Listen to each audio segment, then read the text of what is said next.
नमस्कार। दिन भर की खबरों का हर अपडेट और फॉलोअप लेकर मैं हूं आपके साथ अमित शर्मा। खबरों की खबर या फिर खबरों पर असर, हमारे संवाददाता खबरों के पीछे दौड़ते हैं दिन भर। ग्राउंड जीरो से सीधी खबर बताएंगे आपको जनता रिपोर्टर। देश भर में कोरोना की रफ्तार थमती नजर आ रही है, लेकिन मौतों का आंकड़ा अभी भी कम नहीं हुआ। दरअसल एक बार फिर गुरुवार को देश भर में 6000 मौतों ने रिकॉर्ड बनाया है।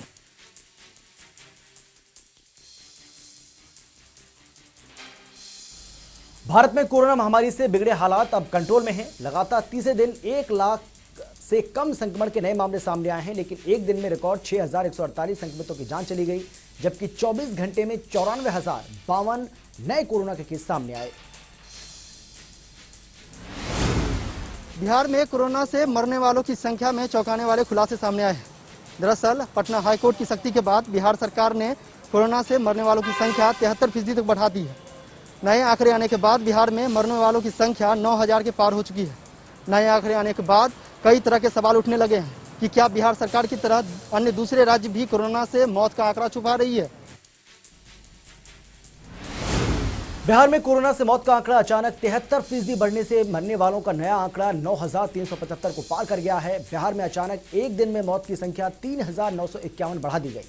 दरअसल बीते दिनों पटना हाईकोर्ट ने राज्य सरकार से कोरोना से मौत के आंकड़ों को सही गिनती कराने का आदेश जारी किया था और इसी आदेश के बाद आंकड़ों में अब यह बदलाव देखा जा रहा है।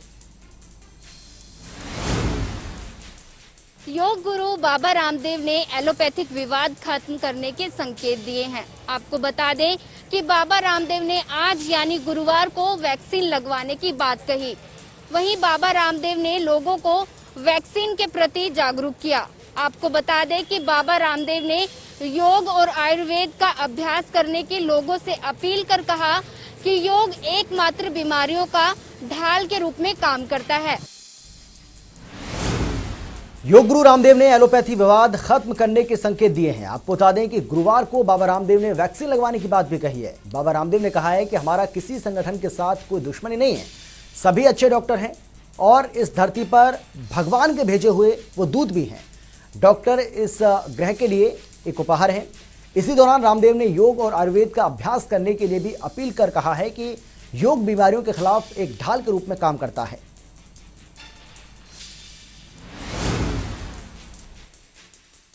कोरोना की तीसरी लहर को लेकर तरह तरह की स्टडी की जा रही है और कोरोना की तीसरी लहर को बच्चों के लिए भी खतरनाक बताया जा रहा है।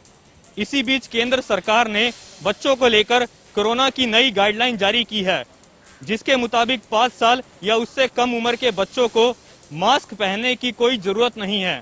साथ ही बच्चों को रेमडेसिविर इंजेक्शन समेत कई हैवी डोज देने से बचना चाहिए। ऐसे में बच्चों के लिए ये राहत भरी खबर है। कोरोना की दूसरी लहर ने देश भर में जमकर तबाही मचाई, लेकिन अभी तीसरी लहर की बात भी कही जा रही है, जिसमें बच्चों को ज्यादा खतरा बताया जा रहा है।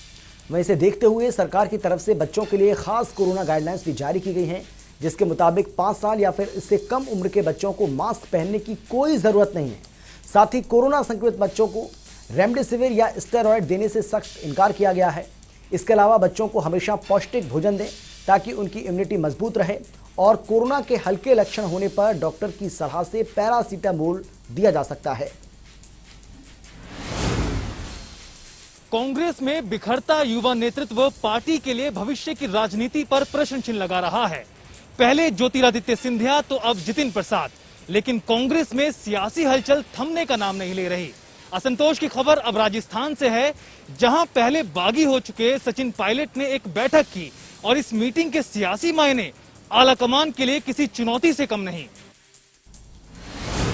जितिन प्रसाद के बीजेपी में शामिल होने के साथ ही राजस्थान का सियासी पारा भी अब चढ़ा हुआ है। इसकी बानगी गुरुवार को देखने को मिली। खबरों के मुताबिक सचिन पायलट ने उनके सबसे खास 8 विधायकों के साथ बैठक की है। आपको बता दें कि यह बैठक क्यों बुलाई गई, फिलहाल इस पर संशय बना हुआ है, लेकिन इसके राजनीतिक मायने जरूर दिखाई दे रहे हैं।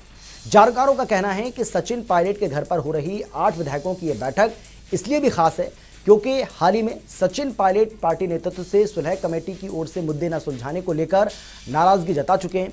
ऐसे में कहा जा रहा है कि सचिन पायलट मुख्यमंत्री अशोक गहलोत से अभी नाराज चल रहे हैं, साथ ही पार्टी आलाकमान से भी खफा हैं। गौरतलब है कि बीते साल सचिन पायलट कांग्रेस में विद्रोह के मुहाने से लौटे थे। प्रदेश में कांग्रेस के ब्राह्मण चेहरा और पूर्व केंद्रीय मानव संसाधन विकास राज्य मंत्री जतिन प्रसाद ने एक बार फिर से बीजेपी में शामिल होने के बाद हरियाणा में सियासी हलचल तेज कर दी है। आपको बता दें कि हरियाणा में सियासी हलचल तेज होने के बाद कई दिग्गज नेताओं को कांग्रेस पार्टी छोड़ने का डर सता रहा है। इसी कड़ी में आज कुलदीप बिश्नोई ने ट्वीट कर चिंता जाहिर की है और आलाकमान को भी आगाह किया है। कांग्रेस में आपसी कलह एक बार फिर से देखने को मिल रही है। आपको बता दें कि एक एक कर कांग्रेस के दिग्गज नेता अब बीजेपी में शामिल हो रहे हैं, जिससे कांग्रेस पार्टी की मुसीबतें बढ़ती जा रही हैं। जितिन प्रसाद के बीजेपी में जाने को लेकर हरियाणा कांग्रेस के नेता और पूर्व मुख्यमंत्री भजनलाल के पुत्र कुलदीप बिश्नोई ने ट्वीट कर चिंता जताई है और पार्टी के शीर्ष नेतृत्व को आगाह भी किया है। बिश्नोई ने अपने ट्वीट में लिखा है कि पार्टी के शीर्ष नेतृत्व को अब राज्यों को वापस जीतने के लिए जन नेताओं की पहचान करनी होगी। इतना ही नहीं, ऐसे नेताओं को सशक्त बनाना होगा। कुलदीप के इस ट्वीट को हरियाणा की भविष्य की राजनीति के परिप्रेक्ष्य में भी देखा जा रहा है।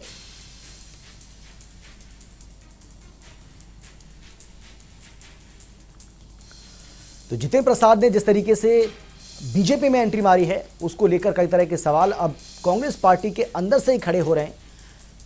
कुलदीप बिश्नोई, जो कि हरियाणा कांग्रेस के बड़े नेता माने जाते हैं, उनका यह कहना है कि अब शीर्ष नेतृत्व को, पार्टी नेतृत्व को इस पर विचार करना होगा कि आखिर क्यों बड़े और मजबूत नेता हमारे पार्टी को छोड़कर जा रहे हैं, इसकी वजह क्या है, हमें अपने अंदर झांकने की जरूरत है। दिल्ली में भारतीय युवा कांग्रेस ने पेट्रोल डीजल की बढ़ती कीमतों के खिलाफ केंद्रीय मंत्रियों को साइकिल भेजकर विरोध प्रदर्शन किया। कांग्रेस का कहना है कि सरकार पेट्रोल और डीजल की कीमतों पर काबू पाने में नाकाम रही है। कांग्रेस नेता राहुल गांधी भी कई बार पेट्रोलियम कीमतों को लेकर मोदी सरकार को घेर चुके हैं। दिल्ली में भारतीय युवा कांग्रेस ने पेट्रोल डीजल की बढ़ती कीमतों के खिलाफ केंद्रीय मंत्रियों को साइकिल भेजकर विरोध प्रदर्शन किया है। आपको बता दें कि दिल्ली के बाजारों में आज पेट्रोल 95 रुपए 56 पैसे प्रति लीटर, तो डीजल के दाम 85 रुपए 44 रुपए प्रति लीटर तक पहुंच गए। कांग्रेस का कहना है कि सरकार पेट्रोल और डीजल की कीमतों पर काबू पाने में नाकाम रही है। कांग्रेस नेता राहुल गांधी भी कई बार पेट्रोलियम और पेट्रोल की कीमत को लेकर मोदी सरकार को घेर चुके हैं।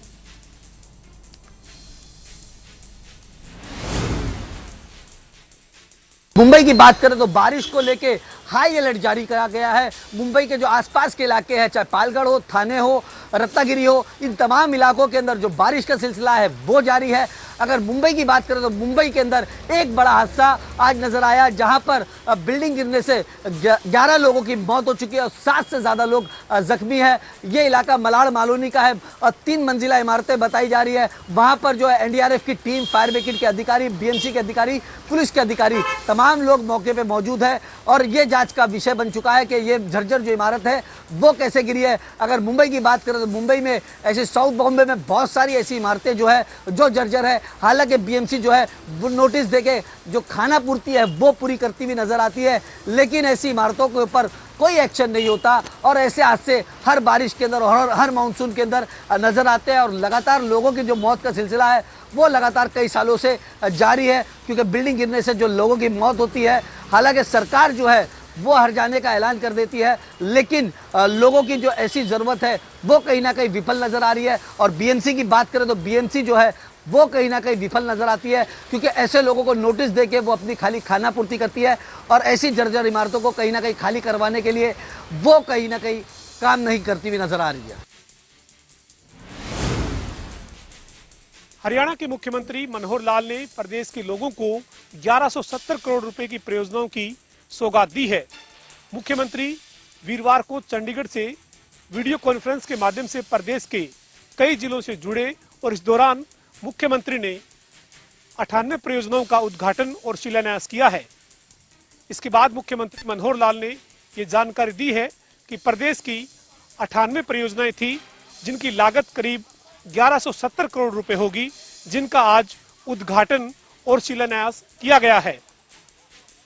काबिले गौर है कि इससे पहले भी मुख्यमंत्री ने 775 प्रोजेक्ट का उद्घाटन और शिलान्यास किया था, जिनकी लागत 8,500 करोड़ के करीब बताई गई है। प्रदेश के मुख्यमंत्री द्वारा आज विभिन्न परियोजनाओं के तहत आज ऑनलाइन विमोचन किया गया है और इसी के तहत सोनीपत में अगर बात करें तो 27,77,42,000 रुपये की परियोजनाएं डिजिटल शिलान्यास के द्वारा की गई हैं, जहां सोनीपत के मिनी सचिवालय में सांसद रमेश कौशिक, जिला उपायुक्त और CMO JS पुनिया समेत तमाम अधिकारी मौजूद रहे। वहीं सोनीपत को काफ़ी बड़ी सौगात मिली थी और इसी के तहत ये सभी कार्य जो हैं पूर्ण होने के बाद इनका शिलान्यास किया गया है। और जहां सोनीपत में उप स्वास्थ्य केंद्र, फायर स्टेशन, प्राथमिक स्वास्थ्य केंद्र और स्पोर्ट्स कॉम्प्लेक्स जो हैं वो मिले हैं। दूसरी तरफ अगर बात करें तो सोनीपत के खानपुर में विश्वविद्यालय में स्पोर्ट्स कॉम्प्लेक्स बनने से न केवल बेटियों को आगे बढ़ने के अवसर मिलेंगे, वहीं स्पोर्ट्स के क्षेत्र में बेटियां जहां पीछे महसूस कर रही थी अब अपने आप को काफ़ी आगे ले जा सकेंगी। सहकारिता मंत्री डॉक्टर बनवारी लाल आज जिला सचिवालय में वर्चुअल मीटिंग में भाग लेने पहुंचे।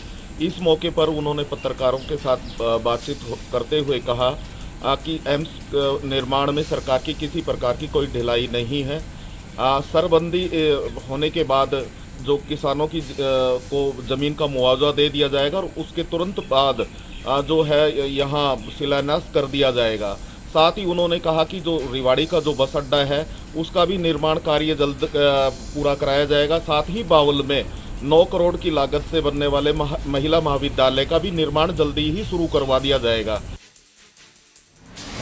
फरीदाबाद के वन क्षेत्र को खाली करवाने के सुप्रीम कोर्ट के तल्ख आदेशों के बाद अब फरीदाबाद प्रशासन एक्टिव मोड में आ गया और इसी के चलते आज भारी संख्या में पुलिस बल अधिकारियों के साथ पहुंचा वहां पर ड्रोन मैपिंग करवाने के लिए, क्योंकि सीधे तौर पर कार्यवाही करना नहीं चाहता है प्रशासन और लोगों से यही अपील आज की गई। उन्हें समझाने की कोशिश की गई है कि अवैध रूप से वन क्षेत्र में उन्होंने अपने घर बनाए हुए हैं, उन्हें खाली कर दिया जाए, अन्यथा व्यापक तोड़फोड़ की कार्रवाई को प्रशासन को अंजाम देना पड़ेगा। वहीं जो लोग हैं वो लगातार ये मांग कर रहे हैं कि उनका पुनर्वास किया जाए, साथ ही साथ जिन अधिकारियों के रहते हुए निर्माण हुए हैं उन पर भी कार्रवाई की जाए, क्योंकि गरीब व्यक्ति को नियम कायदे कानून की जानकारी नहीं होती है। तो ऐसे में जो प्रॉपर्टी डीलर जिन्होंने उन्हें बरगलाकर इस तरह से अवैध निर्माणों को बेचा, उसके अलावा जो प्रशासन के अधिकारी जिनकी मिली भगत से प्रॉपर्टी डीलर्स के साथ कथित रूप से मिली भगत कर ये निर्माण बनाए गए, उन पर भी शिकंजा कसा जाना चाहिए। ऐसा वहाँ के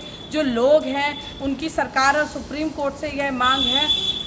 गरिमा मित्तल, नगर निगम कमिश्नर और जिला उपायुक्त यशपाल यादव फरीदाबाद ने हाल ही में प्रेस वार्ता कर लोगों को यह समझाने की कोशिश की है कि सुप्रीम कोर्ट के आदेश हैं और सुप्रीम कोर्ट के आदेशों का पालन करवाना जो है उसके लिए वे पूरी तरह से संकल्पबद्ध हैं। आज की कार्यवाही को देखते हुए लोगों में हड़कंप मचा हुआ है वहाँ, क्योंकि लगभग 10,000 घर ऐसे हैं जिन पर तोड़फोड़ की तलवार लटकी हुई है। तो अब देखना ये होगा कि क्योंकि इस पूरे मामले में राजनीति भी पूरी तरह से गर्मा गई है, विपक्ष जो है वो मांग कर रहा है कि घर के बदले घर देने की बात जो है सरकार कर रही है। तो अब सरकार का वो वादा कहाँ गया? तो अब सबकी निगाहें इस बात पर टिकी हुई है कि सरकार की आखिर इस मामले में क्या प्रतिक्रिया रहती है।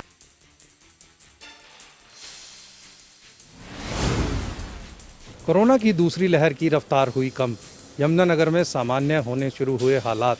यमुनानगर की अगर बात करें तो पिछले 24 घंटे के अंदर केवल 58 नए मामले सामने आए हैं, जबकि मई महीने की अगर हम बात करें तो मई महीने में इस संकट काल के अंदर 400 से 500 तक रोज़ नए केस आ रहे थे और यमुनानगर के अंदर अब कुल 343 एक्टिव मामले हैं। अगर हम बात करें ऑक्सीजन बेड्स को लेकर जो मारामारी हो रही थी उसको लेकर भी अब सारी स्थिति सामान्य है, किसी प्रकार का कोई पैनिक नहीं है। यमुनानगर में 867 कुल बेड हैं सरकारी और निजी अस्पतालों में, जिसमें से 81 बेड ऑक्यूपाइड है और बाकी 786 बेड अभी भी खाली पड़े हैं। लेकिन स्वास्थ्य विभाग के अधिकारियों का कहना है कि ये चैलेंज भरा समय है, इसलिए छोटी सी लापरवाही भी भारी पड़ सकती है। ऐसे में सभी को कोरोना के नियमों का पालन करना होगा ताकि ये संक्रमण पूरे तरीके से खत्म हो सके। देश में कोरोना की दूसरी लहर ने जिस तरह से कहर बरपाया, शायद आप और हम कभी उस कहर को भुला नहीं पाएंगे। जिस तरह से अपनी आंखों के सामने अपनों ने ऑक्सीजन की कमी के चलते किस तरह से दम तोड़ा, शायद वो नज़ारा अभी भी लोगों के जहन में घूम रहा है। आपको बता दें कि तीसरी लहर की भी आशंका जताई जा रही है। ऐसे में सरकार और स्वास्थ्य विभाग किस तरह से अलर्ट है, उसको लेकर गुरुग्राम के सीएमओ वीरेंद्र यादव से हमने खास बातचीत की। उनका साफ तौर पर कहना था कि जो ऑक्सीजन प्लांट्स हैं वो सरकारी अस्पतालों में लगाए गए हैं, साथ ही साथ बेड्स की संख्या है वो बढ़ाई गई है और वहीं पर जरूरत पड़ने पर अस्थायी अस्पताल भी बनाए जाएंगे। साथ ही साथ जो निक्कू और पिक्कू वार्ड है उनकी संख्या बढ़ाई जाएगी। प्राइवेट अस्पताल हैं उनको अलर्ट पर रहने के लिए कहा गया है। तो ऐसे में अगर तीसरी लहर आती है तो किस तरह के हालात होंगे ये तो वक्त बताएगा, लेकिन इतना जरूर है कि दूसरी लहर में जिस तरह से कोरोना ने कहर बरपाया, शायद हम आप कभी उस कहर को भुला नहीं पाएंगे। ऐसे में देखना होगा कि तीसरी लहर आती है तो किस तरह के हालात बनेंगे, जो दावे किए जा रहे हैं उन दावों में कितना दम होगा, यह भी देखने वाली बात होगी। मेवात जिले के पिनकवा कस्बे से पापड़ा गांव को जोड़ने वाला यह मार्ग है। मेरे पीछे जो मकान आपको दिखाई दे रहा है ये हनीफ का मकान है, जो पीछे से मुंडेता गांव के रहने वाले हैं। हनीफ 8 तारीख को अपने घर के बाहर बैठे हुए थे। उसी दौरान एक गाड़ी आती है जिसमें 4 लोग सवार होते हैं और वो बंदूक की नोक पर हनीफ का अपहरण कर लेते हैं। हनीफ को जबरन दिल्ली ले जाया जाता है और वहाँ एक मकान में बंद कर दिया जाता है, जहाँ उसके साथ मारपीट होती है और उससे 20 लाख रुपए की फिरौती मांगी जाती है। हनीफ नहाने का बहाना करके वहाँ से जैसे तैसे अपनी जान बचाकर भागने में कामयाब हो जाते हैं। वजीराबाद का वह इलाका दिल्ली में बताया जाता है जहाँ पर उनको बंद किया गया था। दिल्ली पुलिस की मदद से हरियाणा पुलिस को बुलाया जाता है और तब हिमाचल प्रदेश में प्री मानसून ने दस्तक दे दी है और पिछले कल से जो है वो लगातार बारिश हो रही है। मैं जिला कांगड़ा की बात करूं तो कल जो है वो दोपहर बाद से मौसम ने करवट बदली थी और कल जमकर बारिश जो है वो यहाँ पर हुई थी और साथ के साथ भारी ओलावृष्टि भी जो है वो इन इलाकों में कल हुई थी। आज भी उसी तरह से सुबह मौसम थोड़ा साफ था, लेकिन उसके बाद से फिर से मौसम ने करवट बदली और लगातार बारिश जो है वो पिछले 4 घंटे से लगातार हो रही है। अभी मौसम विभाग की माने तो कुछ दिन और जो है वो इस तरह का मौसम यहाँ पर रह सकता है और बहुत जल्द जो है वो मानसून भी हिमाचल प्रदेश में दस्तक दे सकता है। और जनता रिपोर्टर में फिलहाल इतना ही। एक छोटे से ब्रेक के बाद फौरन लौट रहे हैं। आप देखते रहिए जनता टीवी।